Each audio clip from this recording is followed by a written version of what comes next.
American 11, if you hear Boston Center, right down, please. United 175, New York. United 93, yeah, descended. American 77, American Indy. American 11, American 11, Boston. 77, United American 93, check any Cleveland. read. United 93, Cleveland. It's 2001 September 11th, a beautiful sunny day in Manhattan. This story is about the tragedy of the September 11th attack. I'll explain the story as much as I can. Shroom. It was 7:59 a.m. at Boston's Logan International Airport. American Airlines Flight 11 was taking off. This was a normal flight for the pilots of this aeroplane, just a flight from Boston International to Los Angeles International Airport. The plane was cruising at around 8:15 a.m. But that was the time when it happened. The hijackers had already injured 2 people and murdered 1.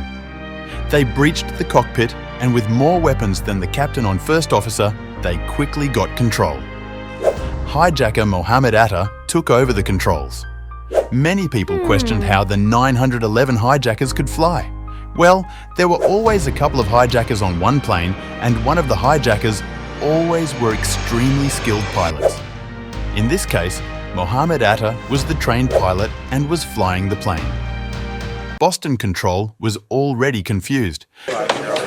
November 3622 Tango, Roger. Call in Boston Center, say again, please. US Air 1050, Boston Center, descend across Providence. Hey, John, come here. Confused. They haven't received a transmission in a while and were not seeing American 11 on the radar.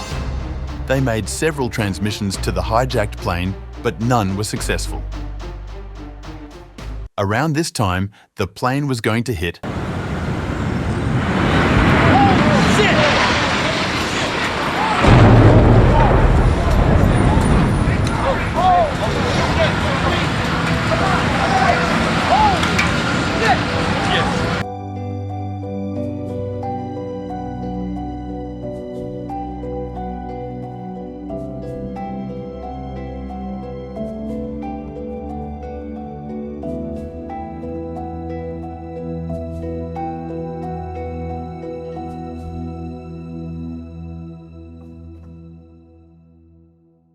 But that's not the only fate that 911 brang upon Manhattan.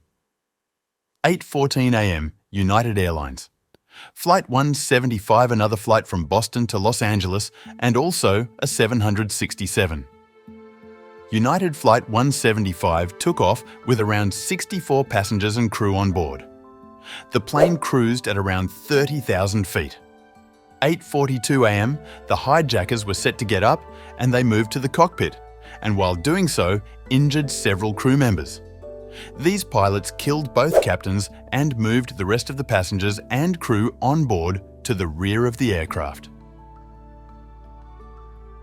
Lead hijacker Marwan al-Shehi was able to fly the plane for the rest of the flight. Many passengers were terrified, and some couldn't even call their loved ones. They used telephones on the back of seats to contact their family. Unlike the team on Flight 11, the terrorists aboard Flight 175 did not switch off the plane's transponder when they took over the cockpit, which then led to the aircraft being visible on the New York Center's radar. They then desperately tried to find the plane's actual flight plane. Then, 4 minutes later, at 8:51 a.m. upon realizing this, the controller immediately made several unsuccessful attempts to contact the cockpit of the hijacked airliner. Though it was too late, no more than 21 minutes, with the time being 9:03 a.m. after the hijacking began, al-Shehi crashed the aeroplane into the South Tower from floors 77 through 85. This was the second deadliest attack on this day and made the New Yorkers worried. This is the main part of the September 11 attacks. The towers, arguably the most important thing to Americans, were gone. Fatalities were as high as around 2,600 already, and this isn't even the end. This event was tragic in every way, and at the top of it was Osama bin Laden. Though I will explain this at the end of the video. Now, the Pentagon. 8:30 a.m. American 77, a scheduled domestic passenger flight from Dulles International Airport to Los Angeles International Airport. The Boeing 757, which is the aircraft serving the flight, was airborne. 31 minutes after takeoff, the terrorist went to the cockpit and forced the passengers and crew to the rear of the aircraft, threatening the hostages, but initially sparing all of them. Lead hijacker Hani Hanjour got control of the aircraft after having undergone extensive flight training as part of his preparation for the attack. 9:37 a.m. American Airlines. Flight 77 crashed into the Pentagon. The 757 severely damaged an area of the Pentagon and caused a large fire that took several days to extinguish. Flight 77 was the third of 4 passenger jets to be commandeered by terrorists that morning, and the last to reach a target intended by Al-Qaeda. Now, the final plane of this attack, United Airlines Flight 93. This is another domestic scheduled passenger terrorist as part of the September 11th attacks. The hijackers planned to crash the plane into a federal government building in the national capital of Washington, D.C. The airliner involved was another Boeing 757 with 44 passengers and crew, including 4 terrorists, and it was flying United Airlines' daily scheduled morning flight from Newark International Airport in New Jersey to San Francisco International Airport in California, making it the only plane hijacked that day not to be a flight to Los Angeles. The plane was scheduled for departure at 8 a.m., but was delayed 42 minutes leading to it departing. 46 minutes into the flight, the hijackers murdered one passenger and went into the cockpit, but made a fatal mistake. The radio was left on, so the controller heard it all. By 9:57 a.m., only 29 minutes after the plane had been hijacked, the passengers had decided to fight back to gain control of the aircraft.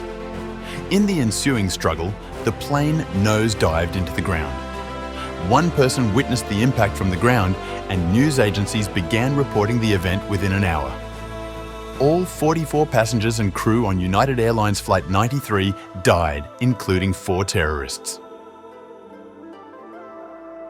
The September 11th attack is and was the biggest terrorist attack in the history of the world. Around 3,000 died, and one person caused it, Osama bin Laden. The explanation for the 911 attacks cannot be done in this video, as this video took well over 200 hours to make. It may not look like much, but it is. I'm a single YouTuber without a team and no help whatsoever. So any likes or subscribes count, and I wish this video will be shown to all who like this topic. Thank you for watching.